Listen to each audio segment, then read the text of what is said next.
Happy New Year, everybody.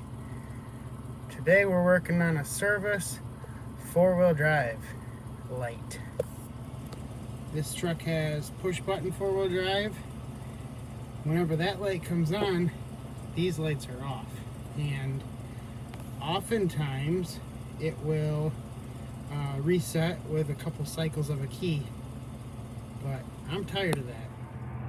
So I grabbed me this NP261 transfer case and associated pieces and parts from a floor shift four-wheel drive Chevy Silverado, and I'm going to see what it takes to convert.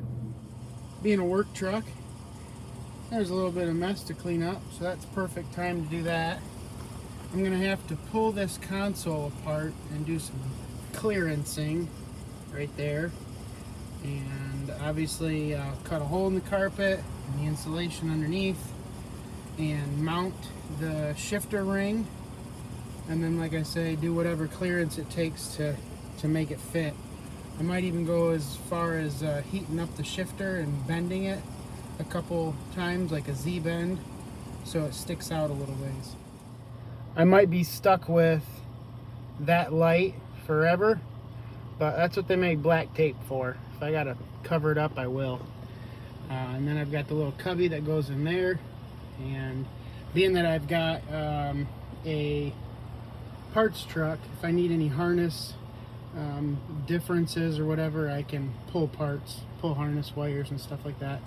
Obviously there's going to be a harness underneath here that won't be needed, and I'm hoping that if I just disconnect this, I really don't care about the light, I care about four-wheel drive actually working, because right now I think it's stuck in four-wheel drive, which is okay, but if I need to drive around in two, then I can't switch back and forth without hassles.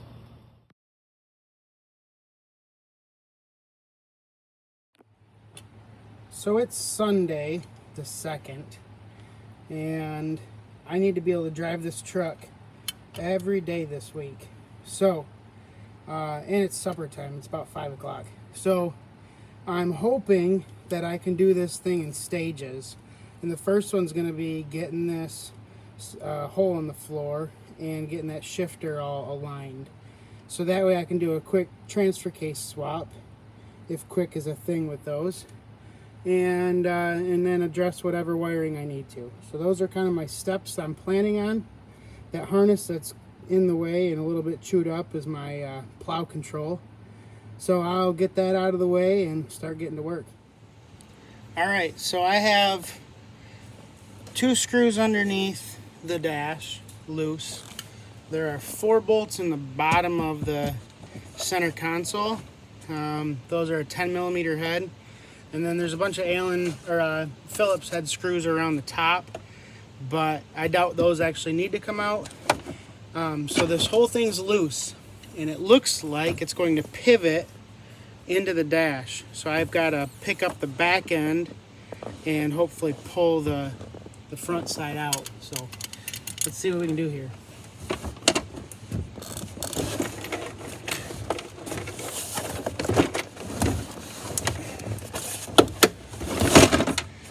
Okay, it's kind of working.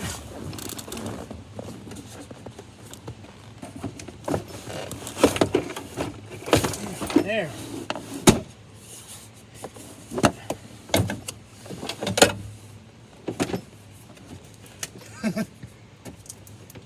Well, not too bad in the mice department. So this truck sat for about 4 years, and it was very infested with mice. So I guess this is all understandable, and it'll give me an opportunity to seal that rear heat back up and do a good shop vac job inside there too. All right, my natural light is fading pretty fast, so I'm going to take some measurements and get a kind of a ballpark about where this hole should be.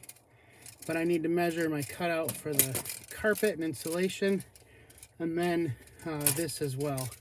So you can see a bolt head right here. This is the dash support coming down, so I'm just gonna hold my tape in the center of that bolt and then just kind of call out some measurements. So from the center to the front of the cutout is 7 inches, to the back is 13.5. I'm gonna go 1.5 inches from the floor, and I'll say 1.5 inches past the top radius will be my top, and that's going to be good enough. And then as far as the hole goes, I believe there's an indentation to cut out, but I'm going to say that it is about 8.25 to the front and about 12.75 to the back of the hole.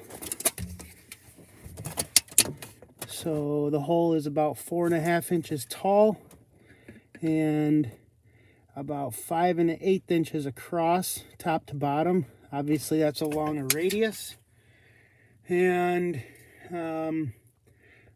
that's that. I'm going to see what I can do to kind of find that spot on the other truck. So I made my initial cuts, taking 1.5 inches from the top of that radius-ish, and 1.5 inches from the floor-ish, and 7 inches and 13.5 inches from that bolt. And I found this little cutout here. So you can see it was just held in with a couple little tabs. I ripped that out, and that's kind of the base of where I'm starting. Now my idea here is that since I have all of this unseen carpet, I could probably slit it right up high and slit it all the way back to like the back of these seats, and then take this shiny bracket off here, that bracket, and hopefully fold that carpet back enough that I can do some sheet metal work. I've got fuel lines coming up between the transmission and the tunnel right about here, and so I need to be conscious of that. But these fuel lines are brand new, so I don't have to worry about a stray spark. I just don't want to cut them. Alright, well, I've taken the driver's seat out by using a 15mm 6-point socket, and then also a 7/16 6-point socket. So I know those are not necessarily 6-point bolts and nuts, but they work. So I'm going to do the same thing to this other passenger seat and get this plate out. And then with just removing those dash supports and a couple pieces of trim, I should be able to just fold all of the carpet right on back to the back seat. Alright, that's what I like to see. That's not like what I like to see. That side trim piece right there just popped right off with no effort. I hate rust.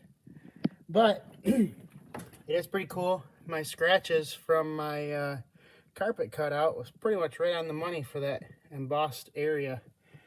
So now it's time to make a hole and see how everything fits as far as that shifter and the little backer brackets and whatnot. I might be able to transfer my holes and see how it goes. So, starting with this bottom piece, I can see that this flat will be on the underside of this area. So that's what I'm going to start out with by making a small cut. Well, the inside hole. But I do recall that I could see most of this flange through the hole. So that tells me that if I make a mark here with a Sharpie, I could probably come back another 1/8 inch or so. But this is all going to be just flush against this, so it doesn't really matter. It's more or less a clearance.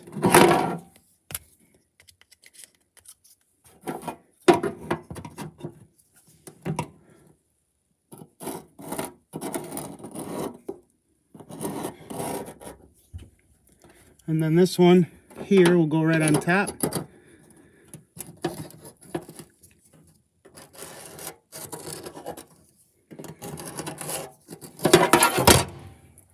And there is my hole. Well, apparently my recording skills are a little bit lacking, but I got my step bit out and drilled some probably 7/16 holes, and then I finished them off with a bigger step drill until I got to where my lines are. So now I just have to connect the dots, dress that up, and you can see those fuel lines right above that area. And like I say, they bend and they come down about right there. So that's a tight area inside, but I was confident that I would miss everything, just given the fact that I measured and I knew that those fuel lines had been replaced, and so I was confident.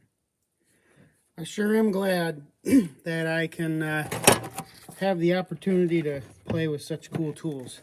Hopefully, if all goes well, these electric shears will just make real quick work of this.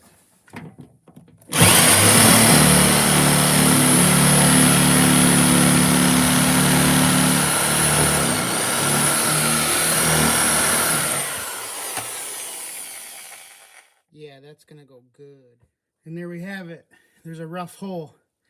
Now it's time to clean that up, dress it up nice, and maybe throw a little paint on there and go to step 2 of this hole, or 10 or whatever step I'm on, and get these mounted.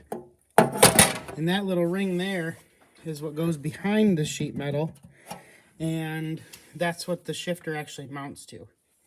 All right, I've trimmed that enough that it fits, and from that dash support bolt hole to the top of the shifter hole, right there, is 11 inches. So I'm gonna set that in place and then just shoot some screws top and bottom, and that'll be my alignment for those pins.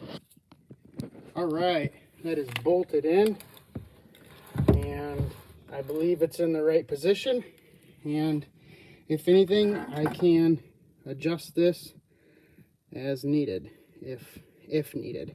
I'm hoping not. I'm hoping that that just works the way it is, but we'll see. As always, thanks again for watching. Feel free to like, subscribe, comment. Please comment. Tell me the things I'm doing wrong, and that's the only way I can get better.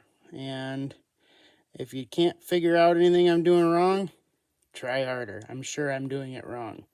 Have a nice night or day or whatever, and we'll see you next time. Thanks. Bye.